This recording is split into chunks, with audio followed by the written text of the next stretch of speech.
I'm just starting to feel good about life again. And plot twist, out of the blue, just...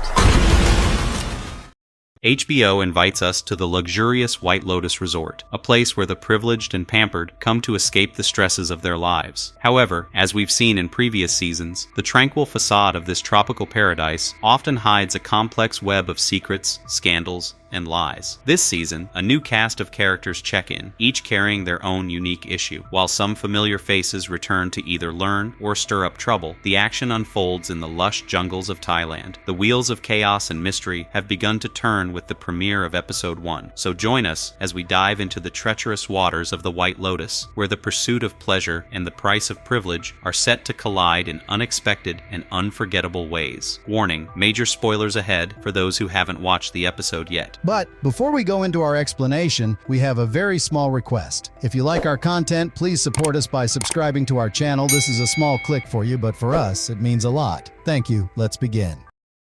Recap of Season 3, Episode 1. In the signature White Lotus style, this story starts 7 days in the future. We see how a week of indulgence and excess leads to unexpected consequences. Then, we go back to 1 week earlier, where chaos begins to unfold. The same tradition dictates in the 3rd season of Mike White's dramedy, as the season opens with Amrita, a staff member at White Lotus, assisting a guest named Zion with meditation. He appears troubled by something that has happened in the past, but doesn't go into much detail about why he seeks peace at the resort. It's calm and quiet until gunshots erupt, causing panic among both staff and guests. Zion rushes off in search of his mother, praying fervently for their safety, after which he spots a dead body floating in the water, face down. After the unsettling scene, we are flash-forwarded to the vacationers arriving on the beautiful Thai island of Koh Samui. One of the owners of the hotel also makes an appearance this season. In each season of the series, we are introduced to a family who aren't as normal as they seem or say. In Season 1, the story included a married couple and their 2 children, along with their daughter's friend. In Season 2, a grandfather, a father, and son trio travel to the Italian White Lotus Resort located in Sicily. In Season 3, we are introduced to the Ratliff family, a southern family who travels to Thailand so that one of the children can interview a monk for her college thesis. The Ratliffs include Timothy, a high-powered finance executive, and his wife, Victoria, a country club socialite who seems to struggle with jet lag and possibly benzodiazepines. The Ratliffs have 3 children. The eldest is Saxon, who works with his father and is a brash young man whose only interests are money, power, and chasing girls. He believes he is a great charmer, but he is not even close to being charming at all. The middle child is Piper, a religious studies major who desires to converse with a Buddhist monk at a nearby temple. The youngest, Lachlan, is still in high school and will enter college soon. Even though this year's resort is also a wellness center, the family does not intend to participate. The villa where the family is staying has a tree whose fruits are seen on the ground, and as the staff informs, the seeds of these fruits is quite toxic, so they shouldn't be consumed. Next, we are introduced to the friends, Jacqueline, Kate, and Lori, who are childhood friends on a reunion trip, although it's not as exciting as one might expect. Jacqueline Lemon is a celebrity TV star who has generously paid for her friends Kate and Lori to join her on this lavish holiday. On entering the island, Jacqueline is immediately recognized by the owner, Kuhn Shritala Hollinger, a visionary behind the wellness program of White Lotus Resort, and sets the girls up with a handsome Russian health mentor of the week, Valentin. It's often said that in a group of 3, there are usually 2 close friends and 1 person who feels left out, which is true in their case. Jacqueline and Kate engage in a constant exchange of compliments that borders on superficiality and malice, while Lori is frequently overlooked and remembered only as an afterthought. Despite their history as childhood friends, it seems to me that Lori has often been sidelined throughout the years, and her 2 so-called best friends don't know much about her life as well. At one point, she leaves the table, mentioning jet lag as her reason, and retreats to her room with a bottle of wine, where she watches Jacqueline and Kate fawn over each other. Overcome with emotion, she bursts into tears. There is a significant amount of history at play here. Third-wheeling in friendships hits the hardest for the person who finds themselves in the third-person position. Lori, we feel you. You don't deserve this, but don't do anything stupid. It's likely a huge fight will ensue ensue among them. I can feel it brewing on the horizon. Finally, there is the couple. In Season 1, we had a pair of newlyweds who were hopelessly mismatched. In Season 2, we met two couples, Harper and Ethan, who had recently become millionaires, and their friends Daphne and Cameron, who were in an open relationship. In Season 3, we are introduced to an age gap couple, Rick Hatchett and his much younger girlfriend, Chelsea. Rick is the grumpiest man you will encounter on this vacation, and it seems he has a bone to pick with the world, though it's unclear why. His grumpiness increases tenfold when he learns that Shritala Hollinger's American husband is not in Thailand, but in Bangkok. Chelsea, on the other hand, is his complete opposite, and manages Rick's crabbiness fairly well. However, it's quite evident that she enjoys traveling the world more than spending time with him. After Rick leaves Chelsea alone at the dinner table, she heads to the bar for a martini and encounters a former model who has been living in Thailand for almost a year. She is not alone. The model's boyfriend is also present, and you'll be shocked to know that it's none other than Greg. Yes, the very same Greg who was in league with Quentin in Season 2 in an effort to kill Tanya and take all her money. Tanya thwarted Quentin's plans and killed him, but she didn't live long enough to stop Greg, who, I assume, has inherited all her money following her untimely and rather awkward death. He is the only character who has appeared in all the 3 seasons, and what role he will play in this season remains to be seen. We also meet some of the staff at the resort. Mook is one of the health mentors for the visitors at White Lotus. She accompanied Chelsea to their room and was completely in awe of her travel stories. There's also a security staff member named Gaytok, who may have feelings for Mook but hasn't expressed them yet. Belinda, from Season 1, also reprises this season. She is here to take some courses on wellness, health, and learn new techniques to bring back to Maui. While she is here for work purposes, she's also in a more relaxed vacation mode. When she was shown around the resort grounds, she prayed for a successful trip to Brahma, the god who created the universe. I hope her prayers are answered and the spirits keep her safe. Her son will be joining her after he finishes his finals, and it's none other than Zion, the guest we saw in the opening scene. This season's property seems to have a stronger focus on health, which I suspect is linked to the growing influence of Eastern medicine on Western tourism. Each season has had a distinct theme. Season 1 centered on wealth, Season 2 explored sex, and Season 3 will most likely delve into spirituality and death. For now, the sun has set and the monkeys are howling, but there are many more days in paradise ahead.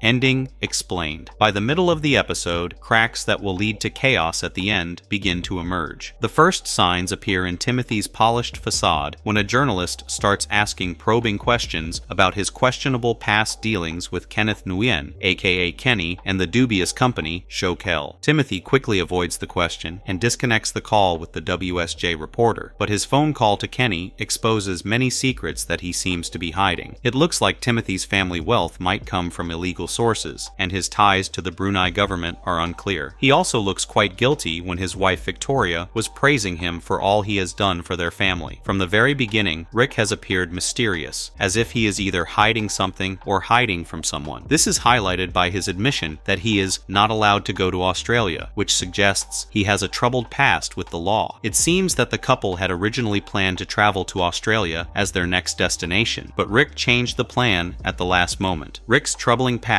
is linked to his search for Jim Hollinger, Shritala's husband and co-owner of the White Lotus. His reaction to learning about Jim's location in Bangkok reveals his interest is more than casual. By deliberately coming to the White Lotus in Thailand, it's evident Rick has ulterior motives for finding Jim, which are likely as questionable as his own character. The final moments of Episode 1's end feature a peculiar scene with the Ratliff siblings, Saxon and Lachlan, who are in one room together. Saxon expresses unsettling views on life, placing wealth, respect, and personal gratification above all else. He makes an awkward remark about their sister Piper being hot, but she needs to chill down her spiritual introspection, which creates an increasingly uncomfortable atmosphere. Saxon then gets out of bed completely naked and walks to the bathroom, while Lachlan watches him intently until the door closes. Lachlan, the youngest, is at an age where people often feel lost and confused, and he is grappling with this without anyone to guide him properly. He seems to be unclear about his identity, as his lingering stare at his brother's body certainly raises questions. This scene suggests blurred boundaries among the Ratliff siblings. One key takeaway from this episode is the significance of the monkey, which appears to play a key role this season. The monkey's presence was prominently featured in the opening scene, where it observed Zion's treatment and later turned to investigate the commotion caused by gunshots. Additionally, the monkey was seen watching over Lori, Kate, and Jacqueline from a nearby tree, hinting at a deeper connection or symbolism that that will unfold throughout the season. Kate even warned Lori against feeding monkeys, as they can become aggressive. This behavior might symbolize how indulging in hidden, darker instincts can cause more harm than good. This season also explores two distinct religions, Buddhism and Hinduism. Buddhism is represented through Piper's thesis on a renowned monk, while Hinduism is showcased through Belinda's and a staff's offerings to the statue of Brahma, seeking protection and good fortune from the omnipresent spirits. The monkey holds significant symbolic value in both religions. In Buddhism, it represents trickery and ugliness, characteristics that seem to be embodied by several characters, including Saxon, Timothy, and Rick. In Hinduism, the monkey symbolizes the restless human mind, which can be controlled through discipline. The sight of monkeys serves as a reminder that the characters are never truly alone, as they are being watched by the creatures in the trees, constantly keeping a watchful eye. The episode's final shot effectively conveyed this watchful presence, with the camera positioned in the tree, peering through the window at Timothy and Victoria. This deliberate framing added a sense of unease, implying that the characters are being observed and judged, even in their most private moments.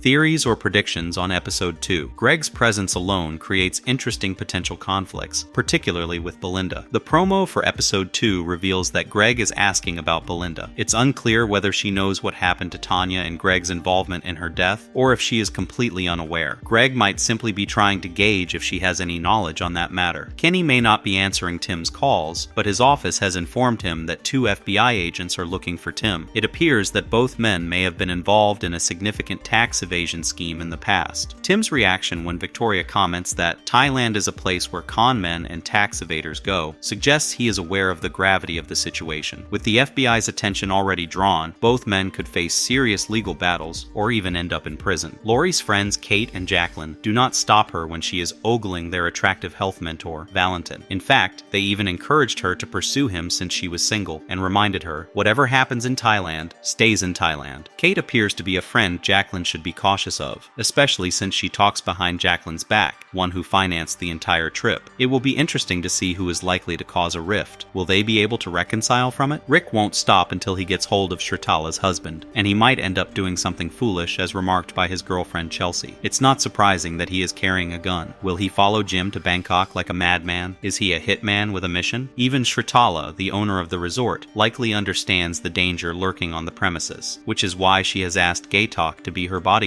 Does she know or recognize Rick from somewhere? Is she hiding something as well? I guess we will see in the coming episode.